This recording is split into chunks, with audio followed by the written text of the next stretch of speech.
Esto es Cultura Canina Podcast, un espacio en donde aprenderás sobre el mundo y las ciencias del comportamiento de nuestros perros, de la mano de nuestros invitados. Yo soy Juan Pablo Páez, experto en neurociencia y biología del comportamiento canino, con más de 20 años de experiencia en el estudio del comportamiento, el aprendizaje y la etología canina. Bienvenidos. Los perros se han convertido en miembros de la familia en nuestra sociedad. Es algo innegable y es algo que debemos aprender a manejar, aprender a convivir, aprender a gestionar y brindar realmente un bienestar real a nuestros perros. El día de hoy les tengo un invitado muy especial.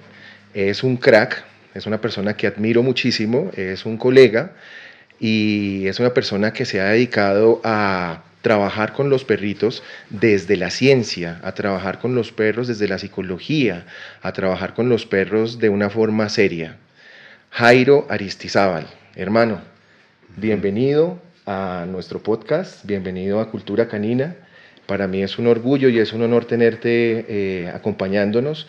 Quiero saber de ti, quiero saber de tu historia, quiero saber de esta aventura tan interesante del perreo, hermano. Entonces, pues bienvenido. Para mí es un gusto y un honor tenerte acá, hermano. No, el placer es mío, Juan. Muchas gracias por la invitación. Yo creo que desde que nos conocimos siempre hemos coincidido en ese aspecto de trabajar con los perros desde la ciencia.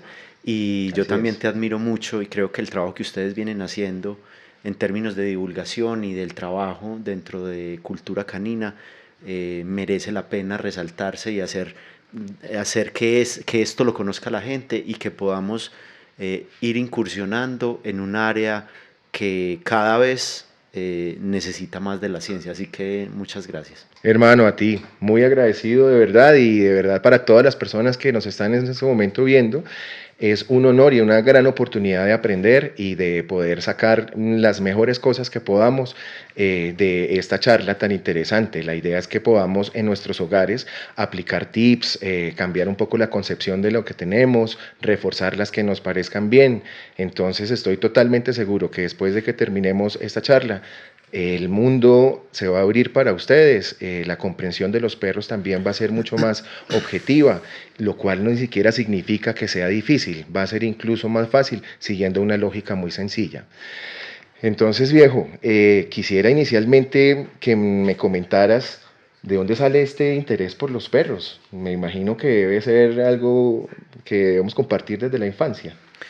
Sí, a ver, a mí los perros me gustaron desde que era pequeño, pero desafortunadamente no podía tener porque a mis padres no les gustaban.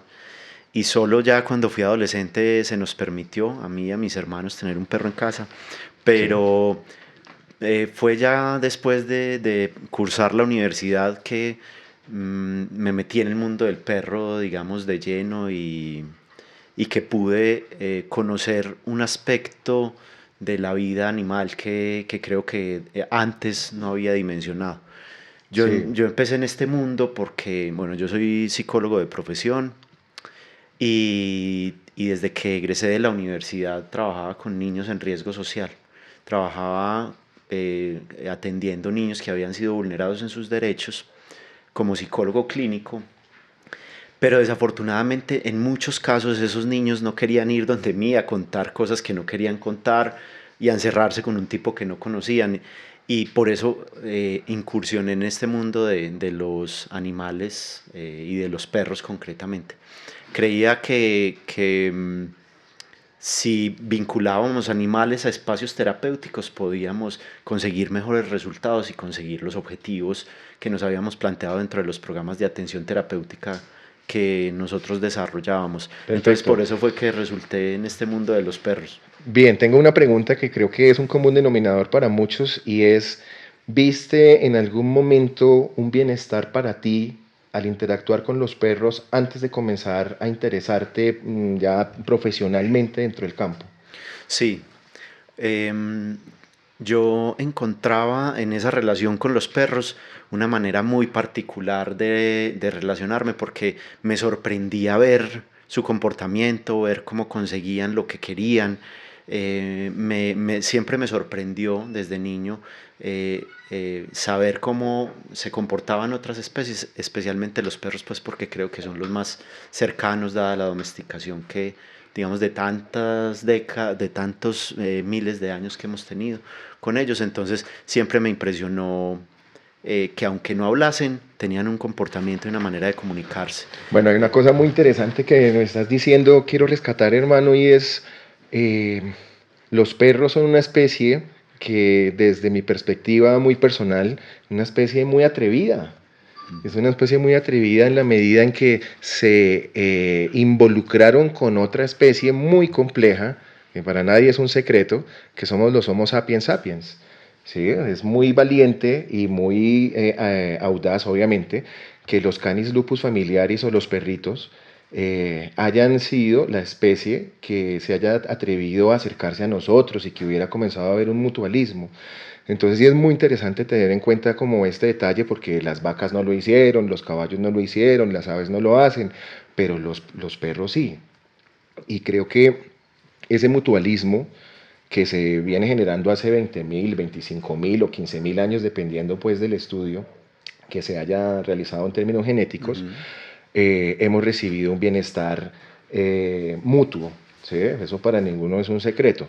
Pero ahorita ya hilando fino, contigo que eres el experto, podemos observar y podemos concluir que ese bienestar ya no solamente tiene que ver a que nos avisen cuando viene un extraño, a que nos ayuden en las labores de caza, de búsqueda, de protección, sino una labor que tiene un trasfondo muy interesante y es la labor de soporte, de respaldo, de poder gestionar las emociones y como tú nos lo comentas, de que por ejemplo en este caso tan interesante que nos das, que los niños puedan ayudar o les puedan ayudar a los niños más bien a ser un catalizador de sus emociones y a ser un agente que permita la expresión emocional. Eso me parece muy interesante. Sí, yo siempre he creído que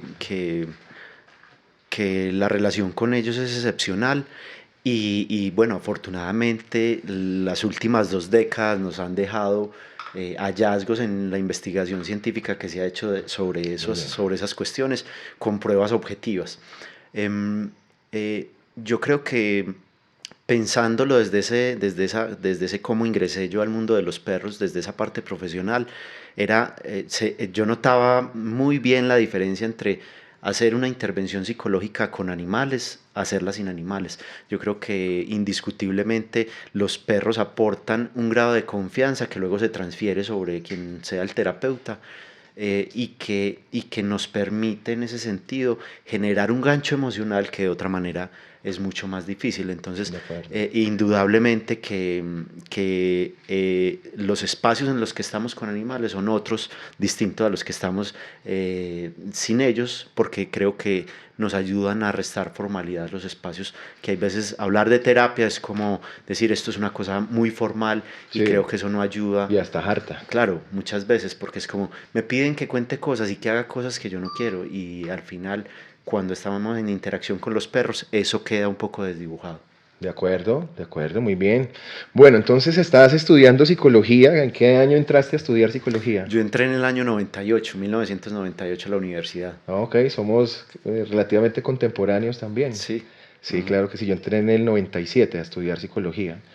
Y efectivamente creo que compartimos algo y es la pregunta que te voy a hacer y es, ¿qué de toda la formación que recibiste fue lo que más te llamó la atención en el momento de decir, miércoles, este tema del mundo de los perros es algo que me interesa y que puedo en algún momento aprovechar estos conocimientos adquiridos o que estoy adquiriendo en la universidad y que los puedo generalizar o que los puedo emplear para el mundo de los perros y para el mismo bienestar de las personas?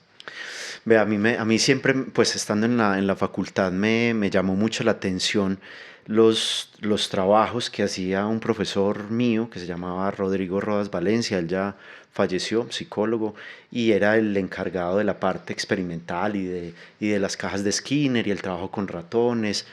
Y siempre me llamó mucho la atención. Me parecía un campo sorprendente, desconocido para mí por completo hasta ese momento del ingreso a la facultad. Y eso para mí fue muy inquietante porque me planteaba un panorama que del que yo no conocía nada y que me parecía muy interesante que a uno en su curso le dieran una rata y se la tuviera uno que llevar para la casa y Sí. enseñarle cosas en una caja de Skinner, pero también en la casa. Para mí eso fue muy novedoso y yo creo que desde que me metí en ese campo, nunca esa curiosidad ha dejado de existir en mí. Entonces eso fue uno de los, digamos, puntos cruciales o de inflexión en los que yo dije, por aquí creo que estará mi interés puesto mucho tiempo". Claro que sí. Para las personas que quieren saber un poquito más acerca de la psicología del aprendizaje, es un campo muy interesante de la psicología, tal vez el que está más cercano o íntimamente relacionado con la ciencia. Y está relacionado con la ciencia porque brinda estándares de validez, de confiabilidad, empíricamente validados, estudios realizados en laboratorio, con análisis estadísticos serios. Entonces, la psicología del aprendizaje efectivamente describe y explica la forma en que los organismos aprenden. Jairo nos comenta acerca de su trabajo con ratas. También tuve la oportunidad de trabajar con ratas Wistar, con codornices japonesas en el laboratorio. Y en algún momento también rompí el paradigma y dije, miércoles, esto no es solamente trabajar con ratones, también podemos meter a los perros en el combo experimental. Y efectivamente son una especie que tiene unas capacidades infinitas de aprendizaje desde diferentes modalidades. Sí, sí. El hecho de que en laboratorios se trabaje con otras especies, no, yo creo que esto es muy importante y creo que es una de las enseñanzas que a uno le queda cuando pasa por esta experiencia, es que el hecho de que se practique con cierto tipo de animales, lo que nos deja como conclusión es que el aprendizaje es uno y que ese aprendizaje es generalizable a todas las Exactamente. especies, obviamente con las diferencias que suponga para cada una de ellas. No es lo mismo enseñarle a un niño que tiene lenguaje que enseñarle a un perro que no lo tiene, pero digamos que en términos de leyes, las leyes nos operan a todos. De acuerdo, de acuerdo. Esa es una pregunta que frecuentemente me hacen estudiantes y personas interesadas en el mundo de los perros y es, venga, pero ¿cómo es posible que la psicología trabaje con humanos cuando los estudios los hicieron fue con animales?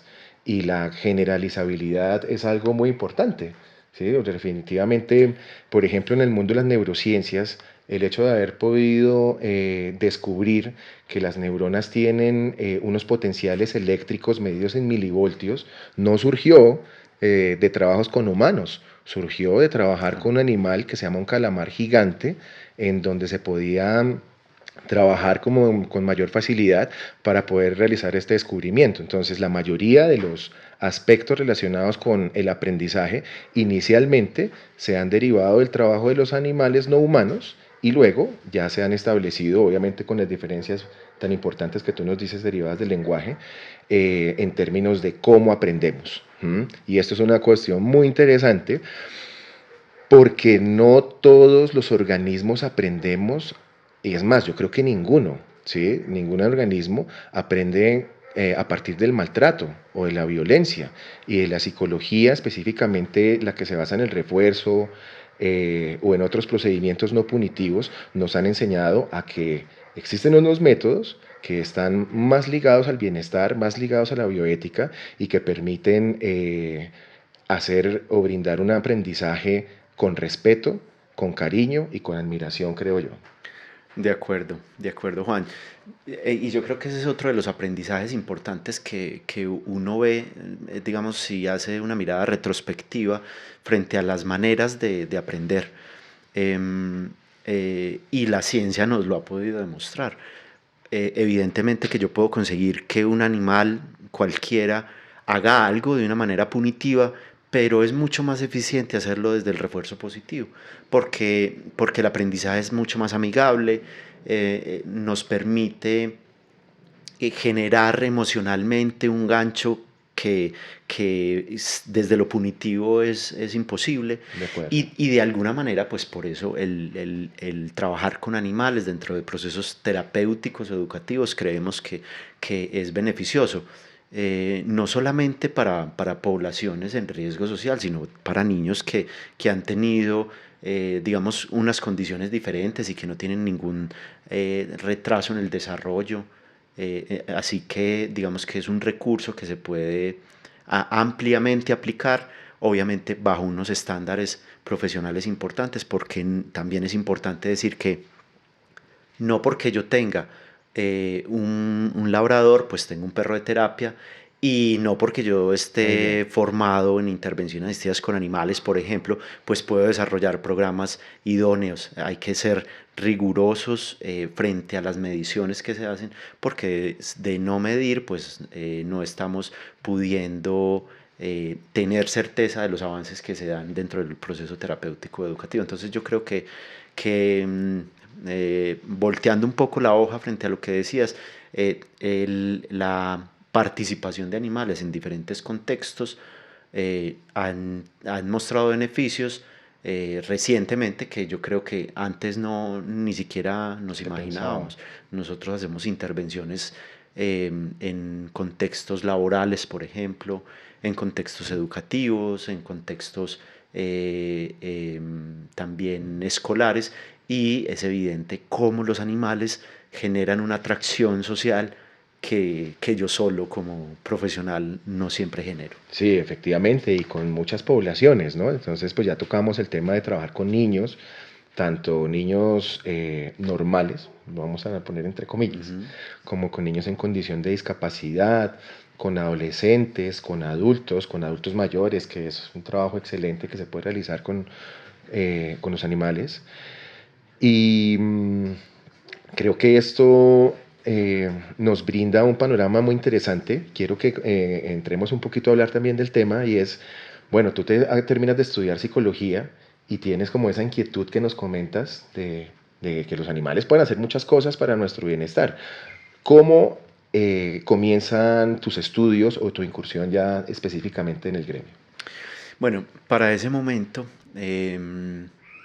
yo trabajaba para una organización aquí en la ciudad de Medellín, y contactamos a la Fundación Bocalán de España porque sabíamos que ellos tienen una amplia trayectoria en lo que denominamos el perro de ayuda social, dentro de esos los perros de intervenciones, y nos formamos como técnicos en intervenciones asistidas con animales para poder estructurar el programa de terapia asistida con animales. Bien, coméntanos un poquito más acerca de Bocalán, un poco del maestro Teo Mariscal, que también sería bueno nombrarlo. Claro, a ver, Bocalán es una organización española con cerca de 30 años de trayectoria, que se ha dedicado a cuestiones relativas al aprendizaje animal, a entrenar y preparar perros de asistencia de diferentes tipos para muchos países del mundo. Y también se encarga de formar profesionales en los ámbitos del adiestramiento canino, y han adquirido una experiencia muy interesante porque han visto en ese concepto del perro de ayuda social cómo vincular el entrenamiento profesional en favor de personas que de alguna manera necesitan un perro para que les ayude a ser más autónomos, más independientes. Ok, de acuerdo. ¿Y cómo es la historia? ¿Te vas para allá? ¿Cómo averiguas? No, al final resultamos contactando a Bocalán. Teo vino aquí a Colombia, formó un equipo de la fundación para poder, digamos, dar capacidad instalada para estructurar los proyectos. Nos formamos acá y posteriormente, una vez empezamos a desarrollar los programas que habíamos considerado y haberlos implementado por un buen tiempo, entonces nos volvimos expertos en intervenciones asistidas con animales, que digamos es una titulación que obtiene un técnico tras haber desarrollado 2 años de programas de intervenciones asistidas con animales. Y así fue como establecimos una relación muy importante con Teo Mariscal y con Bocalán, y nos hicimos los representantes de ellos para acá, para Colombia. Acá y la plaza siendo acá en Medellín. Sí, aquí en Medellín, pero pues como éramos Bocalán Colombia, pues teníamos, digamos, la posibilidad de hacer trabajo de formación dentro de todo el país, concretamente, sobre todo en Bogotá, pues que siendo la capital, pues hay mucho más interés que en otras ciudades más intermedias, en formar profesionales del adiestramiento canino y concretamente en intervenciones asistidas con animales. Ok. Bueno, quiero hacerte una pregunta que me embarga y es, ¿qué diferencia crees que hubiera existido en que hubiera sido Vocalán tu nicho de aprendizaje a cualquier otro tipo de empresa de educación o de institución educativa? Yo creo que la diferencia radica fundamentalmente en que el trabajo que ha hecho Ocalán en España, bueno, y en todos los países donde ha estado, que ha estado en más de 10 países en Latinoamérica, en Europa, en Asia, en Australia, es que tienen una cercanía especial con la ciencia. De acuerdo. Muchas otras escuelas, digamos, no tienen necesariamente ese enfoque y yo creo que eso marcó la diferencia en lo que para mí se volvió fundamental dentro del trabajo con los animales y me permitió también abrir un campo que probablemente en otras instituciones hubiera sido difícil de despertar en mí. Sí, claro, un gran respaldo, primero que todo. Claro. Y que también creo que una forma ética de hacer las cosas, basadas en la evidencia, primero que todo, que es lo que nos estás comentando, y basado en datos, ¿sí? En datos reales derivados de la ciencia, nuevamente, que nos valga la pena, qué pena ser redundante, pero efectivamente el trasfondo de lo que nos está comentando Jairo en este momento tiene que ver con que muchas personas pueden llegar a hacer intervenciones o terapias asistidas a través de un conocimiento más empírico. No estoy juzgando a nadie, pero sí considero que la formación y la consolidación teórica, la consolidación filosófica, tiene un gran respaldo en el momento en el que uno confía plenamente en lo que uno está haciendo. Sí, por supuesto, yo creo que cuando uno se estructura los planes de trabajo con los animales que entrena, tomando en cuenta la evidencia científica que se ha hecho en los laboratorios y que le hace a uno saber desde cosas simples hasta cosas más complejas, resultados de esa investigación, nos permite ir en un terreno mucho más seguro. Yo siempre pongo el ejemplo de que es como andar en un barco que tiene vela cuando vamos montados en este curso de la línea de investigación científica, pero también hay otras propuestas que llevan barco pero no llevan vela y yo personalmente creo que llevar vela nos pone a marchar en una dirección en la que sabemos a dónde vamos a llegar y creo que eso es muy importante dentro de este campo. Muy bien, hermano, totalmente de acuerdo. Sí. Bien, terminas tu formación con Vocalán y ¿qué haces? ¿Cómo comienzas a abrir un espacio? Quiero que nos comentes alguna anécdota cuando uno es un primíparo en el tema y quiere con las uñas o como sea trabajar con sus perritos. Sí, bueno, no. A ver, para ese momento estructuramos un programa, como lo dije ahora, de terapia asistida con animales para niños y niñas que habían sido víctimas de abuso sexual. Fue un proyecto que creo que a mí personalmente me marcó y a las familias con las que trabajamos en ese momento también, porque nos permitió alcanzar cosas que de verdad fueron muy bonitas para reponer, digamos, eso que había sido vulnerado en los niños y en las niñas, sobre todo en las niñas, y en ese sentido pues fue muy satisfactorio. Posteriormente también quise incursionar en un área que es menos conocida, que se llama la educación asistida con animales. Como la fundación trabajaba o trabaja todavía en primera infancia, entonces pues teníamos un nicho de trabajo pulpo o pulpito para poder hacer el trabajo y estructuré un programa de educación asistida con animales para el fomento de la lectura en la primera infancia en convenio con el sistema de bibliotecas públicas de Medellín y fue muy interesante. Hicimos ese proyecto por aproximadamente 5 años y allí entonces los animales participaban de una manera muy interesante, fomentando, digamos, una manera distinta de interacción con los libros, y eso a la larga pues tenía unos efectos positivos sobre el desarrollo del lenguaje, una mayor o mejor capacidad para expresarse socialmente por parte de los niños, para transmitir lo que querían decir a través de sus palabras y de sus pensamientos a sus tutores o al equipo de profesionales, docentes y demás. Y ese proyecto yo creo que fue un proyecto que a mí también me marcó mucho, y también era exigente en la medida en que, claro, cuando escogíamos un libro para leer con el equipo, decíamos, pero bueno, entonces ahora el perro, ¿qué va a hacer aquí?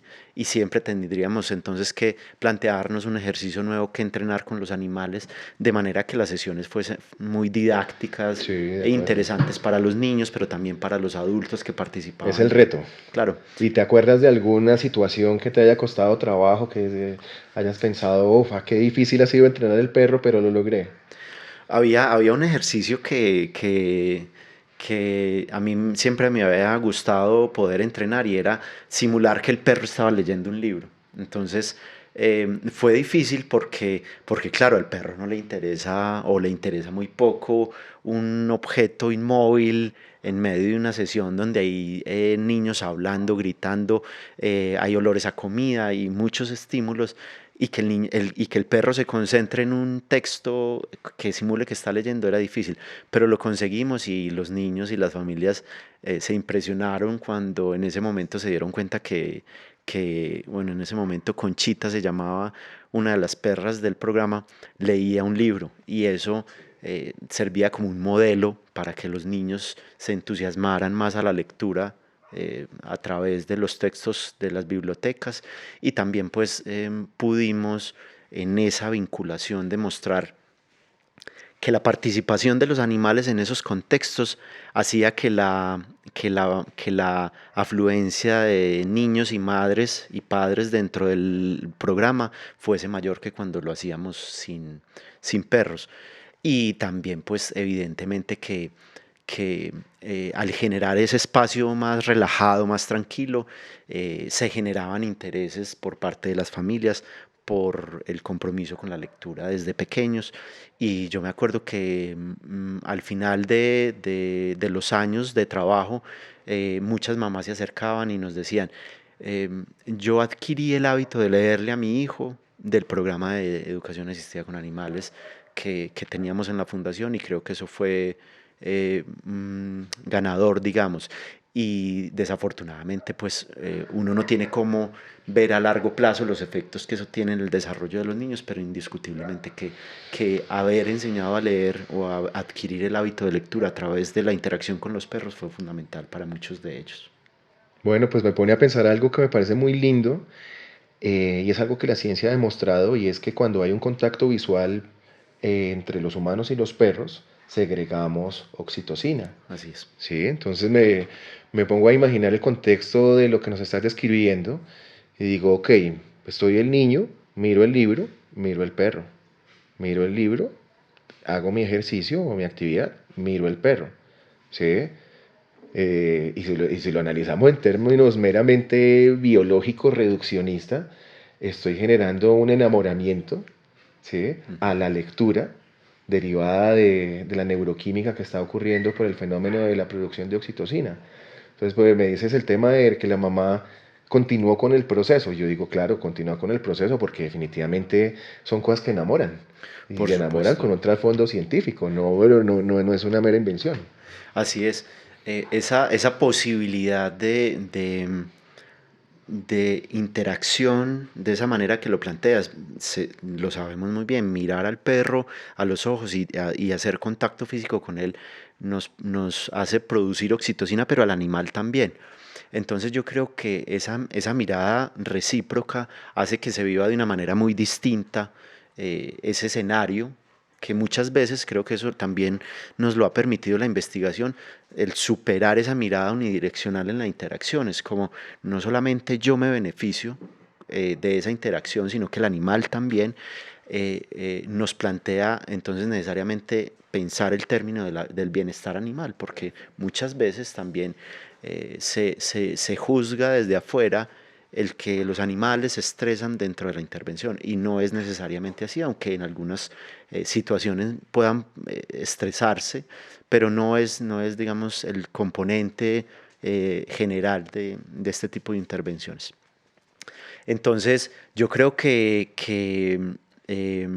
recientemente estas investigaciones de oxitocina y cortisol nos han permitido entender que en esa interacción vamos a tener muchos beneficios si lo pensamos de una manera lógica, pero también desde el bienestar animal. Sí. ¿Consideras que en la primera situación que nos comentas cuando trabajaste con niños y niñas en condición de abuso, se cargaban emocionalmente, estresaban a los perros diferente que haciendo la comparación con la lectura? Yo creo que eso es muy relativo. Eso habría que verlo con lupa porque depende mucho del comportamiento particular del niño dentro de la sesión, depende mucho de el día de trabajo concreto que tenemos, cuántas sesiones ha tenido el perro durante el día, depende mucho también del ambiente físico en el que estamos desarrollando la intervención. Entonces, puede ser que en muchos casos sí, pero en otros no. Habría que ver el caso uno a uno para poder Ok. determinar si podría uno hacer una generalización de ese tipo de conclusiones. Muy interesante tu respuesta porque me hace evocar un recuerdo de Mariana Ventosela, es una investigadora argentina, Sí, trabaja con un grupo que se llama Canitz y muchas veces en los congresos o en los cursos con que he estado con ella, hacen este tipo de preguntas. ¿M? Y normalmente uno tiende a generalizar. Y tú efectivamente me estás respondiendo de la misma forma en que responde ella, y hay que respetar las diferencias individuales. Y eso es una cuestión muy importante porque así vamos a evitar un sesgo y es el sesgo de generalización, pensando en que porque es un golden entonces puede hacer terapia o porque son diferentes poblaciones no importa, no, eso depende específicamente del exponente, así como uno, es exactamente lo exactamente, mismo. claro. Sí, yo creo que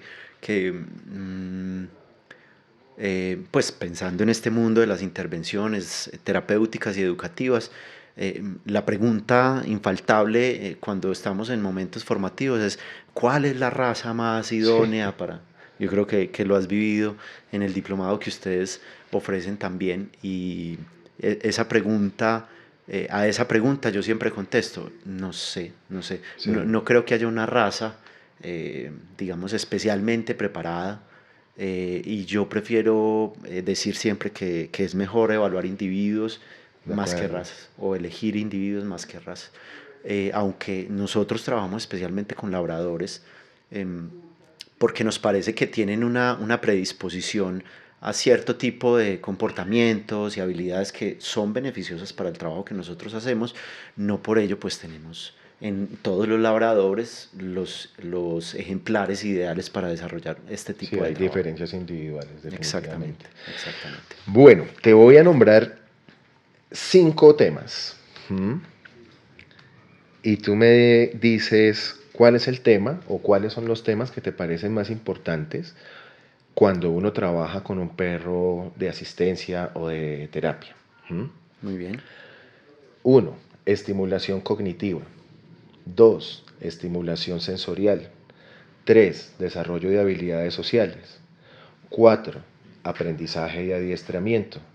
5. Regulación emocional. De muy bien. estos 5 temas, que casualmente son las materias que nuestros perros ven en el colegio, Ujú. ¿cuál te parece la más importante o cuáles te parecen las más importantes o cómo las podrías llegar a mencionar?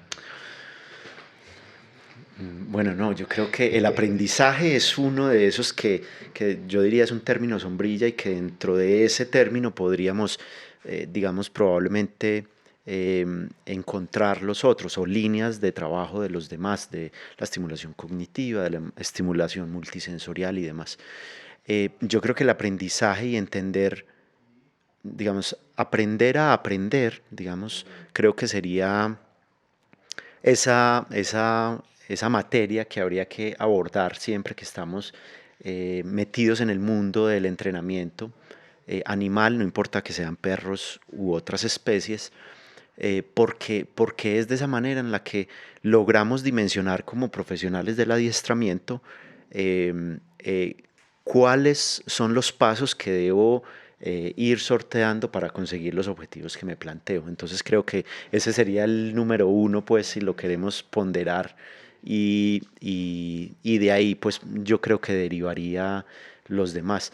Sin embargo, también creo que dentro de la estimulación cognitiva, como una línea de trabajo del aprendizaje, creo que hay mucho que aprender. Creo que de alguna manera creo que tenemos una visión subvalorada de la capacidad que tienen las diferentes especies y animales de poder conseguir algo.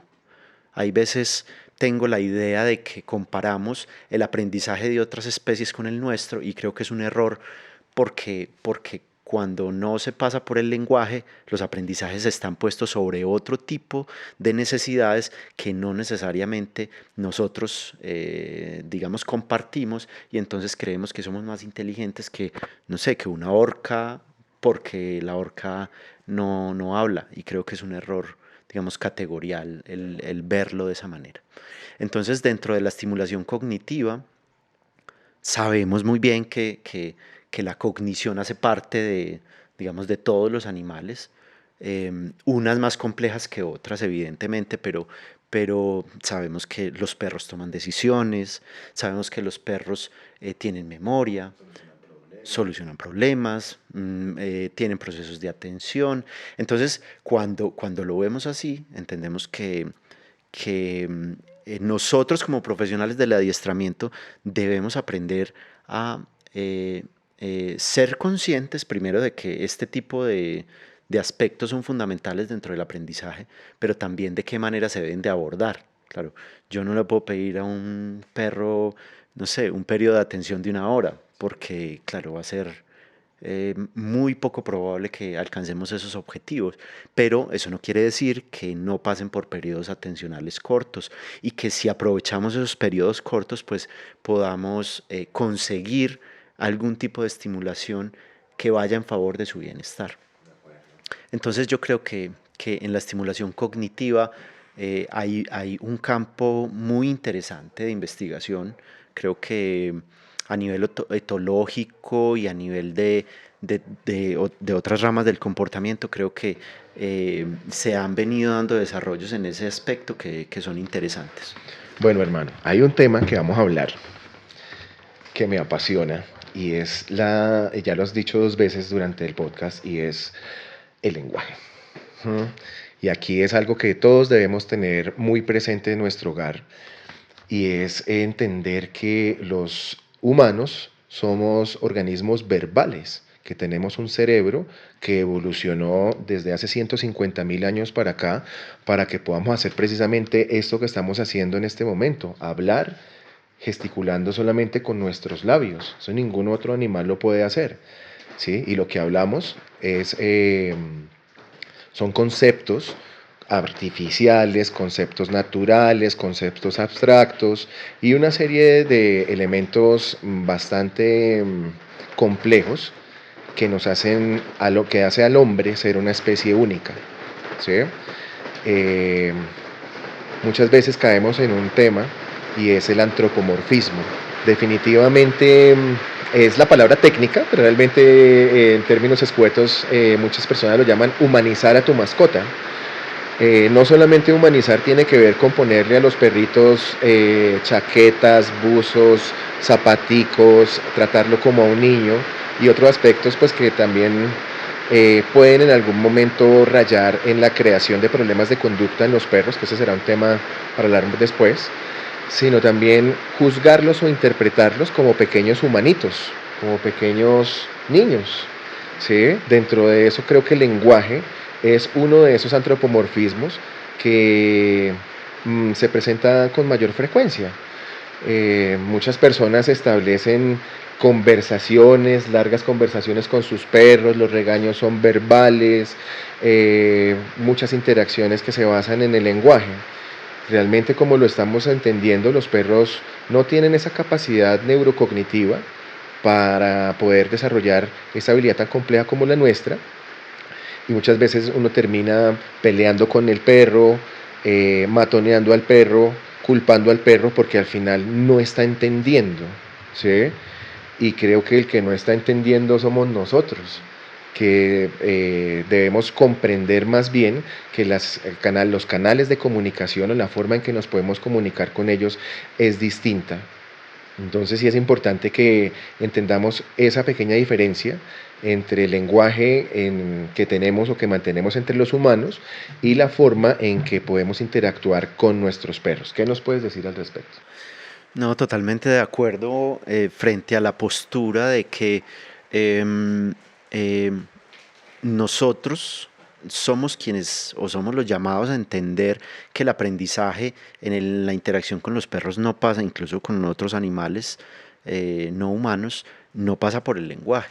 De hecho, yo diría, si queremos priorizar, digamos, los sentidos del animal, yo diría que en este caso con el perro es primero nariz, luego ojos, luego oídos. Y desde ese punto de vista me parece muy importante que la enseñanza que se haga con los perros pase por ese orden. Porque aquí retomo un poco lo que decía ahora, y es que no podemos comparar nuestro aprendizaje con el de ellos en términos de capacidades, basándonos en el lenguaje, sino más bien entender que ellos son mucho más simples en ese sentido, porque el lenguaje nos permite una cantidad de elaboraciones, interpretaciones que dan lugar a muchas cosas, y que como ellos no están en ese registro, digamos, entonces nos puede llevar a pensar que es que no aprenden. Yo creo que todo lo contrario, ellos aprenden desde unos registros distintos, más básicos, pero no por ello menos interesantes de estudiar, y que de alguna manera captar su lenguaje, cómo se comportan, digamos, cómo pueden estar pasando por alguna emoción a partir de leer su comportamiento corporal, nos va a permitir ser más conscientes de lo que está pasando emocionalmente con ellos, digamos, y de esa manera ajustarnos mejor a procesos de aprendizaje que estén mucho más fácilmente entendidos para ellos. Sí, mira, hay dos cosas que me parecen importantes resaltar en este momento. Uno, cuando yo regaño al perro o cuando las familias regañan al perro a través del lenguaje, va a llegar un momento en el que la tolerancia se va a acabar, ¿sí? Y ahí son los momentos en que pueden llegar a intensificar esta interacción, terminando en el maltrato hacia el perro, ¿sí? Muchas personas que están cansadas de regañar al perro a través de muchas formas y no lo logran, van a terminar frustrándose, ¿sí? Entonces eso por un lado es importante. Otra cosa que también me parece chévere que lo hablemos, y es, hay un libro, y lo decías hace un momento, El lenguaje de los perros, ¿sí?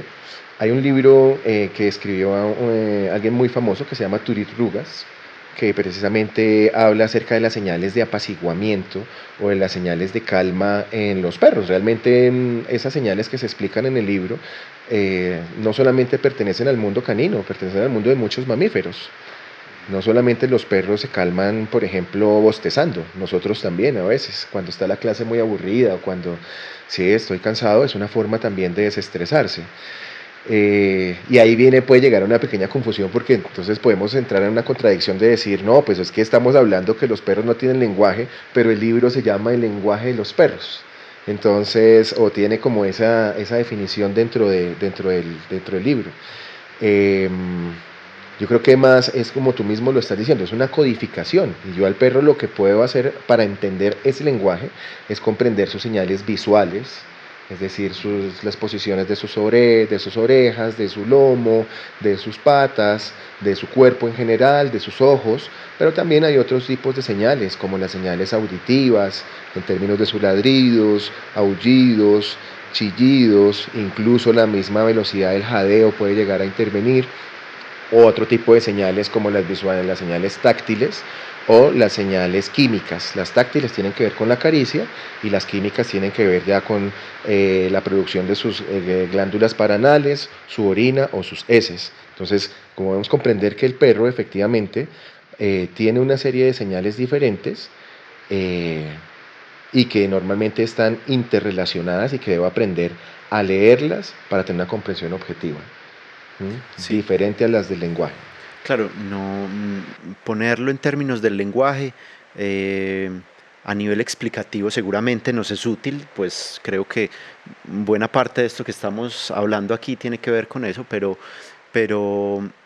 los perros tienen una manera de comportarse que es propia de su especie y yo creo que estamos de acuerdo y en eso coincidimos en que ese comportamiento natural debemos respetarlo y entenderlo para tener una mejor interacción con ellos, porque de otra manera esa relación se vuelve tensa y pasa lo que le pasa a muchas familias que tienen un perro o que han incorporado un perro a su hogar, y es que se terminan cansando porque no logran acoplarse ni tener una convivencia que sea fructífera para las dos partes y termina el perro abandonado o dado a otra familia porque no supimos darle lugar a lo que eso significa o a lo que eso representa, tanto para el animal como para nosotros. Yo creo que eso es un elemento fundamental, ese de la comunicación. Perfecto, Jairo. Tengo una pregunta que normalmente le hago a mis invitados y es, ¿cuáles crees que son los conceptos o los aprendizajes o la formación que debe tener una persona antes de adquirir un perro o antes de adoptar un perro? Qué bueno que me tocaste ese tema porque recientemente conocí de un proyecto de ley que tenemos aquí en el país en el que se está promoviendo el que haya formación técnica y básica para para las personas que quieren tener una mascota o un animal de compañía.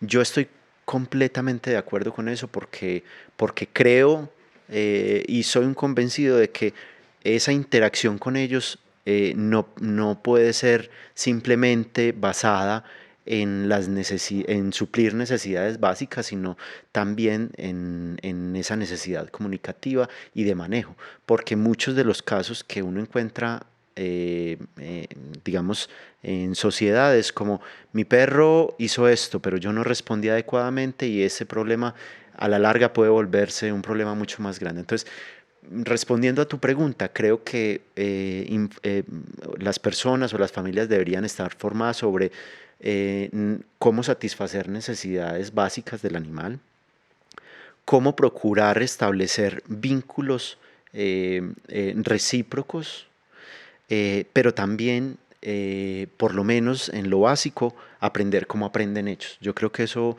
nos ayuda mucho a plantearnos un manejo que sea respetuoso con su bienestar y nos va a hacer de ellos el término de buen ciudadano canino. Pero para que ellos sean buenos ciudadanos caninos, yo tengo que ofrecer las condiciones suficientes para que él pueda desarrollar esas habilidades basadas en una estructura concreta. Entonces yo creo que esas tres cosas me parecen muy importantes en ese sentido. Totalmente de acuerdo. Mira, yo a veces hago una analogía con el tema de los caballos, ¿sí? El que es caballista y le gustan los caballos de verdad, eh, sabe cuáles son los diferentes pasos que tienen los caballos, sabe cómo se llaman los colores de los caballos, las diferentes razas de los caballos, ¿sí? Son unos conocedores netos con respecto al mundo del animal que les gusta. Muchas veces, si lo comparamos con el tema de los perros, los propietarios no saben ni siquiera cómo es el color del perro. ni por qué se llama Merle, o por qué se llama Chocolate, o por qué este ejemplar es de pelo corto, y cuáles son las funciones de que sea de pelo corto, o qué significa un perro que tenga doble manto. ¿Sí? Muchas cosas que yo creo que deberíamos capacitarnos como lo hacen los caballistas. ¿Sí? Y creo que es más, esto responde también más como a la necesidad de, bueno, tener un animal de compañía es importante, pero lo que tú nos dices es muy válido y muy cierto, y es que el tema tiene que ser recíproco. ¿Sí? Ten la plena seguridad, y tengan todos la plena seguridad, que todos los perros que están en sus casas los han estudiado día tras día, horas tras hora, a cada persona del lugar. Saben cuando la persona está estresada, saben cuando la persona está de afán, saben cuando la persona está tranquila, porque ellos son unos excelentes observadores y correlacionan la observación que están haciendo con nuestros estados emocionales. ¿Mm? Así es. Nosotros no. Nosotros hacia ellos no somos Nosotros hacia tan ellos nos cuesta acuciosos en esa dificultad. observación, de acuerdo. Y creo que eso hace parte de esa tenencia responsable y de esa capacidad de brindarle un bienestar real a nuestros perros. Algo que también me gusta mucho de lo que nos dices es, bueno, la primera que debemos saber es cuáles son sus necesidades básicas. Y esas necesidades básicas no solamente redundan en que tenga una camita, en que tenga su platico de comida y en que tenga los 10 minutos de salida al parque. ¿Sí? Eso no son en total las necesidades básicas y mucho menos las necesidades de un perro. ¿Cuáles crees que son esas otras necesidades que podemos tener en cuenta para suplir y hacer a un perro realmente feliz y equilibrado? Bueno, yo creo que pondría en primer lugar la posibilidad de vincularse de una manera sana con los integrantes del grupo familiar. Eh, Ellos necesitan sentirse seguros de las rutinas, por Muy ejemplo, bien. y esas rutinas las tenemos que ofrecer nosotros dentro del espacio del hogar. Si nosotros... Perdóname, te interrumpo un Sí. segundito. Este tema de las rutinas es un tema muy importante. Eh, Te interrumpo, creo que vale la pena la interrupción, porque hace algunos años tuve la oportunidad de conocer a Silvia Turner. Silvia Turner es una mexicana o norteamericana mexicana que se volvió famosa porque fue quien entrenó a Willy de la película de Liberen a Willy. ¿Mm? Ella tiene una empresa, se llama Proactive, y es una empresa que trabaja aprovechando las técnicas de entrenamiento para hacer procedimientos con animales que viven en resguardos, en zoológicos, en bioparques y que necesitan procedimientos, por ejemplo, para aplicar las vacunas, muestras de sangre, etcétera. Es una persona que conoce muy bien el tema del entrenamiento y quien admiro mucho. Y ella, algo que me enseñó es precisamente que los animales deben tener hábitos, deben tener rutinas. ¿Sí? Ella nos lo enseñaba de una forma muy importante, muy interesante, y es cuando los animales silvestres, ¿sí?, son decomisados o son rescatados y los llevan a un bioparque. ¿Mm? Ujú. Lo primero que deben hacer los cuidadores es generar esa rutina desde el primer día, con respecto a sus horarios de alimentación, con respecto a sus horarios de enriquecimientos ambientales, que el cuidador sea el mismo, etcétera. Y hay una cosa que nunca olvidaré, y es, eso genera expectativa. Y la expectativa y la satisfacción de esa expectativa hace que los niveles de estrés y ansiedad bajen, porque ya sé qué va a pasar más adelante. ¿Sí? Claro. Nada peor que la incertidumbre, nada peor que saber qué voy a hacer en una hora, qué voy a hacer mañana, qué voy a desayunar. Pero cuando tengo esas rutinas establecidas, los niveles de cortisol efectivamente bajan.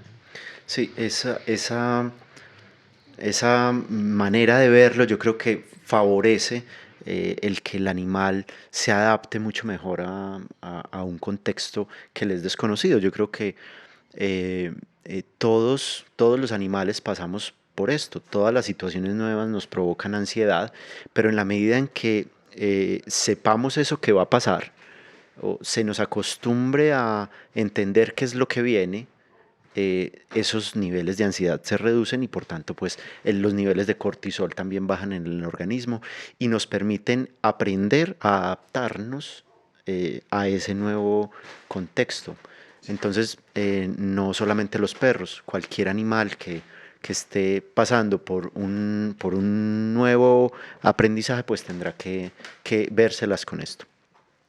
Otro elemento que yo creo fundamental en estas interacciones es permitir a los animales y a los perros concretamente hacer un gasto energético acorde a sus condiciones concretas, según el curso de vida en el que esté. No es lo mismo tener un cachorro de 8 meses que tener un adulto de 11 años, digo. Entonces, en ese sentido, decir también que tenemos la idea de que el gasto energético es vamos a sacar al perro a tirarle la pelota al parque por media hora, y creo que muchas veces con ese tipo de actividades lo que estamos es promoviendo comportamientos obsesivos. Creo que muchas veces pensamos que el gasto energético es de esa manera, pero desconocemos o no pensamos que el gasto energético también tiene que ser mental. Entonces, hacer actividad cognitiva, ponerle retos al perro desde ese enfoque de que ponga atención, de que resuelva problemas, no lo consideramos como un gasto energético. Así que creo que esa es otra cuestión importante a abordar. Definitivamente muchas personas erróneamente piensan que sacar al perro a trotarlo una hora, amarrarlo a una bicicleta y darle bicicleta, jugarle una hora o media hora pelota en el parque es la solución. En el mejor de los casos, porque en el peor de los casos, muchas personas optan por la solución de tu perro está estresado, cástralo. Tu perro es nervioso, cástralo. Tu perro es reactivo, cástralo. Sí, muchas, mejor dicho, todas las preguntas y todas las soluciones de los problemas de conducta para muchas personas que no conocen del campo terminan o en hágale mucho ejercicio o cástralo. ¿Sí? Y hay una cuestión que es importante que te resaltemos acá y es, si uno hace ejercicio, realmente uno lo que está haciendo es ejercicio. ¿Sí? Que llegue uno cansado al rato, bien, llega uno cansado, pero a las 2 horas uno está nuevamente listo y con los perros pasa lo mismo. Exactamente. Sí, y el otro tema que también es importante y es, tenemos que entender una cosa muy interesante y es que dentro de las gónadas, ¿sí? No existe un tejido neuronal responsable de la agresividad, ni de la ansiedad, ni de la reactividad, ni nada por el estilo, ¿sí? Los circuitos subcorticales y la corteza cerebral son los responsables y median la conducta reactiva, la conducta agresiva, la conducta ansiosa. El hecho que una persona recomiende una gonadectomía o castrar al perro, finalmente no va a obtener resultados positivos con respecto al cambio de conducta, ¿sí? Porque la conducta fue normalmente aprendida. Entonces, muchas veces las soluciones no radican en esto. También rescato algo que me hace muy bonito y es el tema de la estimulación a través de los juegos interactivos, a través de las alfombras olfativas, de los juegos de solución de problemas, que definitivamente ayudan muchísimo más que coger el perro y amarrarlo una hora a una bicicleta y trotarlo. ¿Sí? Se los digo por experiencia, se los digo porque también pequé, porque también erré, porque también estoy en un proceso de aprendizaje y al principio también pensé lo mismo. Con mi primer perro hace 14 años le hice muchísimo ejercicio, que tenía unos rasgos de reactividad bastante marcados, era un pitbull, y finalmente lo que comprendí es que prácticamente estaba creando un luchador. Sí, porque entre más lo entrenaba físicamente, pues más cuajado era y más fit se ponía. Sí, cuando entendí que la cuestión no era por ahí, sino era tratar de trabajar con sus emociones, de exponerlo paulatinamente a los estímulos que lo detonan de una forma diferente, entre otras cosas que ya son propias de la psicología y de la etología, aprendí que el asunto no era por ese lado. Entonces comparto completamente contigo la definición de la importancia de la estimulación cognitiva, o de la trabajo a través de elementos que brinden al perro o que le permitan al perro o que exijan al perro un desarrollo de sus capacidades mentales o cognitivas. Igualmente las emocionales. ¿Sí? Pérez Saavedra, creo que la conocemos, también habla acerca del entrenamiento emocional y de la regulación emocional. Y creo que también esto debe ser parte fundamental de la interacción con los perros en los hogares. ¿Sí? Y normalmente no es lo que hacemos. ¿Qué hacemos? Interactuamos con el perro cuando más sobreexcitado está. Entonces llegamos a la casa, el perro nos saltó, ¿sí? Y nosotros inmediatamente lo estamos reforzando, lo estamos acariciando, sin saber que cuando ese perrito que pesa 10 kilos pese 50, me va a tumbar. Claro. ¿Sí? Y así con muchos aspectos. ¿Sí? Y pues me corrige si estoy mal, pero yo creo que, por ejemplo, los perros que trabajan en el mundo de la terapia se deben reforzar más en sus estados de calma que en sus estados de excitación. De acuerdo, sí, así es. Nosotros siempre recomendamos trabajar sobre el reforzamiento de comportamientos de calma, De porque, calma. porque así le vamos a permitir al perro entender que esa es la manera adecuada de comportarse. Y claro, es que imagínate, no sé, un perro de asistencia que se comporta de una manera inadecuada, que lo reforzamos y que al final eso se vuelve un problema para el usuario y para la familia. Entonces, eso es un ejemplo tal y cual pasa con un animal de compañía. No creo que no cambia mucho.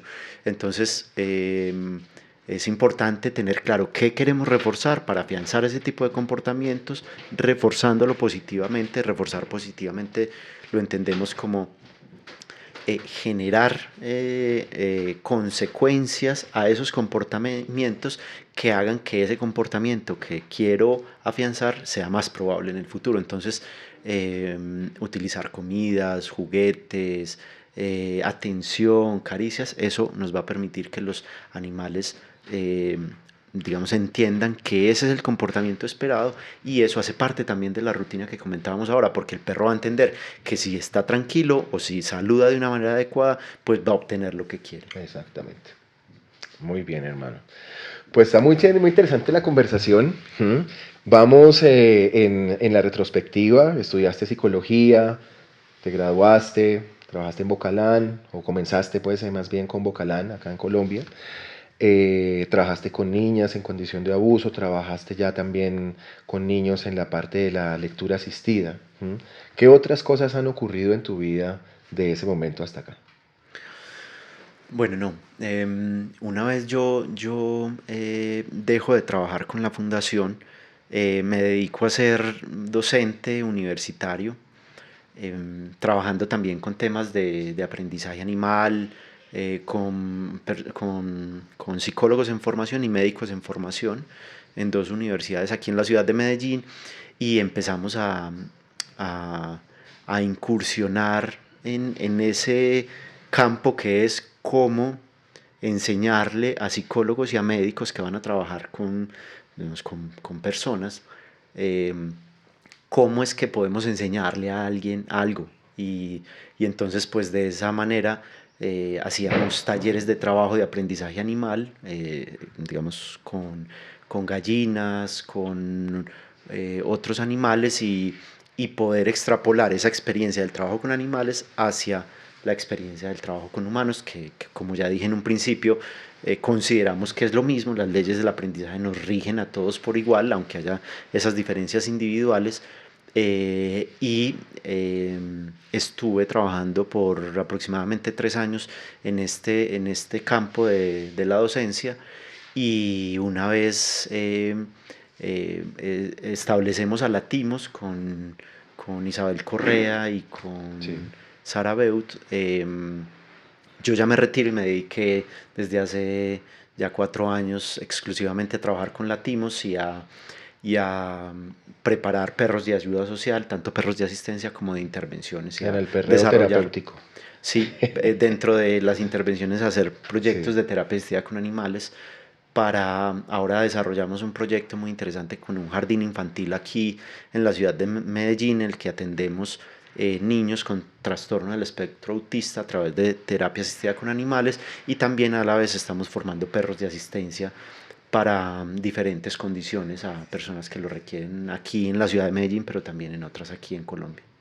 Pues excelente, hermanos, la verdad, mis respetos, mi admiración total. Eres un crack en lo que haces y un ejemplo de vida para muchas personas. Créeme que eh, tu nombre dentro del gremio no solamente canino, sino de la salud, es algo que pesa y que me llevó a invitarte al podcast, ¿sí? Porque trabajas desde un tema muy profesional, trabajas desde una entidad seria, conozco al equipo de trabajo, es un equipo de trabajo muy bueno, las actividades que han hecho en la medida de lo posible las he aprovechado, ¿sí? Ya que hablaste de gallinas, pues aquí estuvimos en Medellín hace algunos años Haciendo el Chicken haciendo Camp, el Chicken claro. Camp 2, si no estoy mal, o el uno con Teo El, Mariscal, sí, el 2 el creo, 2 en el 2019, antes de la pandemia. antes de la pandemia. Mm, Y pues fue una cosa que a mí me ayudó muchísimo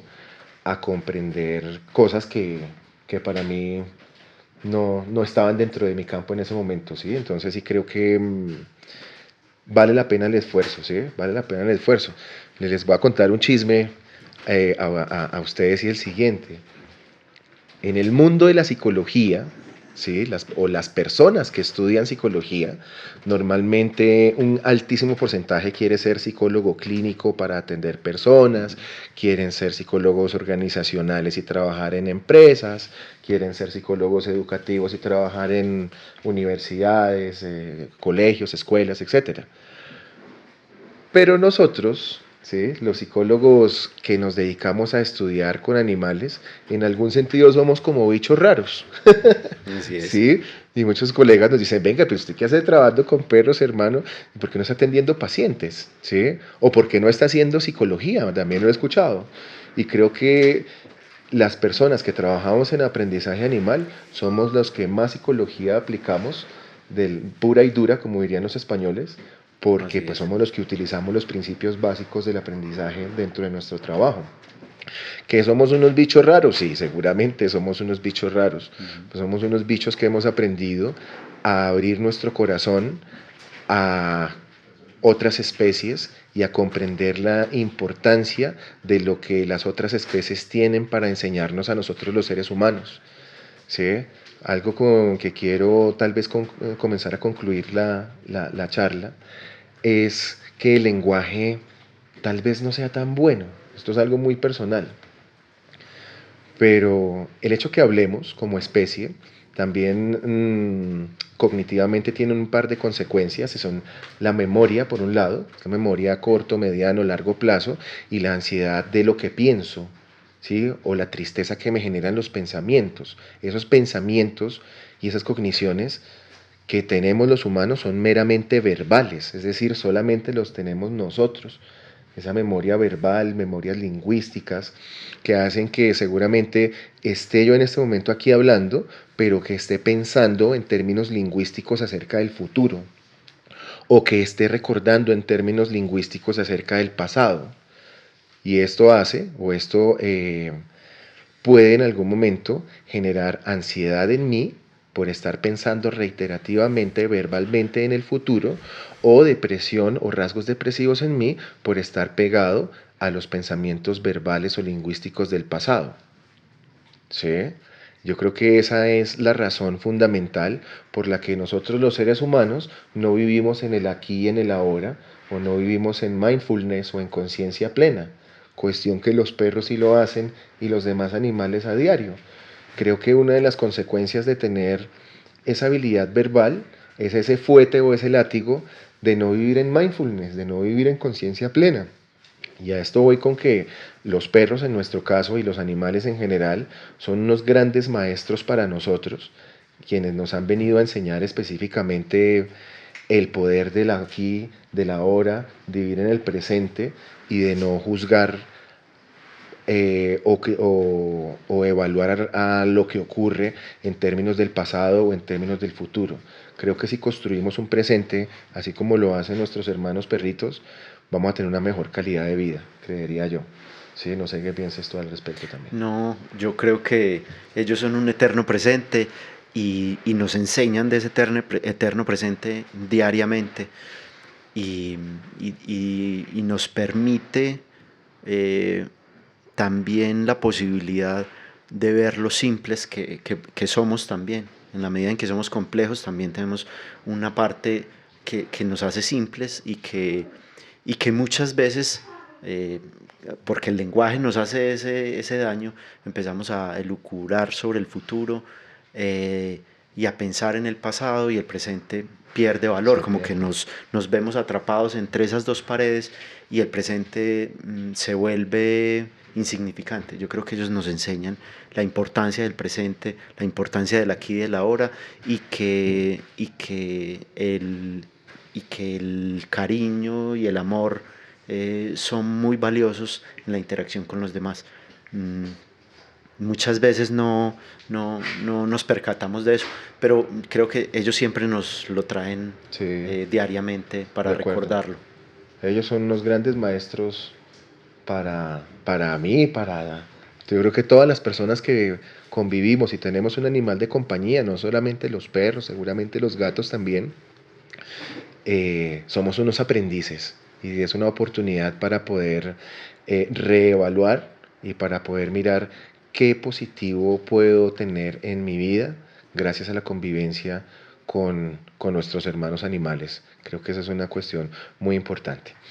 Hermano, para terminar, quisiera que nos dieras un tip, ¿sí? Un tip que llegara a los hogares de cada persona que nos está viendo y que nos ayudara o le ayudara a los perros a tener bienestar. Bueno, no, yo creo que dejar de pensar como humanos y pensar como perros. Yo creo que eso ayuda mucho a tener una mejor relación con ellos. Yo tampoco sé muy bien cómo piensa un perro. No tengo la habilidad para poder llegar a definirlo. Pero si lo vemos desde un punto de vista más simple y superamos el lenguaje, yo creo que podemos tener una relación mucho más satisfactoria con ellos, y esa reciprocidad de la que hemos hablado en este podcast va a salir a flote. Yo creo que eso ayuda mucho a que él me entienda a mí y yo le entienda a él. De acuerdo. Hay una frase que me gusta mucho y es: el mejor amigo del hombre es el perro, pero el mejor amigo del perro es el silencio del hombre. Sí, y creo que va muy al momento de la conversación. Sí, el silencio yo creo que es una cuestión tan importante cuando interactúo con perros, sobre todo quienes tenemos más de 5 perros en nuestra familia. Sí, muchas veces cuando uno interactúa vocalmente o verbalmente con los perros, interfiere en sus dinámicas comunicativas. ¿Sí? Muchas veces uno interfiere es porque tiene miedo, porque el otro perro se erizó, porque el otro le mostró los colmillos, porque se fue a explorar un poco más lejos, y nosotros intervenimos. Pero esa intervención muchas veces perjudica el curso cognitivo, el curso de las emociones, el comportamiento de orden etológico, y yo creo que cuando uno quiere hacer a un ser feliz, lo más importante es que ese ser sea ser. ¿Sí? Y los perros tienen que ser perros, aprovechar su vida como perros, y nosotros aprender de ellos a diario como lo estamos hablando. Yo quiero también terminar o cerrar la charla viendo que hay un gran reto, ¿sí? No solamente acá en Medellín, en Envigado, en El Poblado, en Itagüí, en Bello, sino en nuestro país en general, y es poder brindar a la sociedad una educación, una pedagogía y una cultura canina en cada hogar. Esa es la razón por la que estamos inaugurando nuestra sede en Medellín, no solamente con el ánimo de brindar un bienestar a los perritos dentro del colegio o dentro de la guardería, sino también con el ánimo de brindar capacitación, educación y todo lo que esté a nuestro alcance para que podamos ser humanos felices viviendo con perritos felices. Entonces, hermano, pues muy agradecido contigo. Un placer. Muchas gracias, hermano, por estar acá. Muchas gracias por acompañarnos. Gracias por la invitación. Para mí es un honor de verdad, viejo. Muchas gracias, hermano. Gracias. Hasta luego.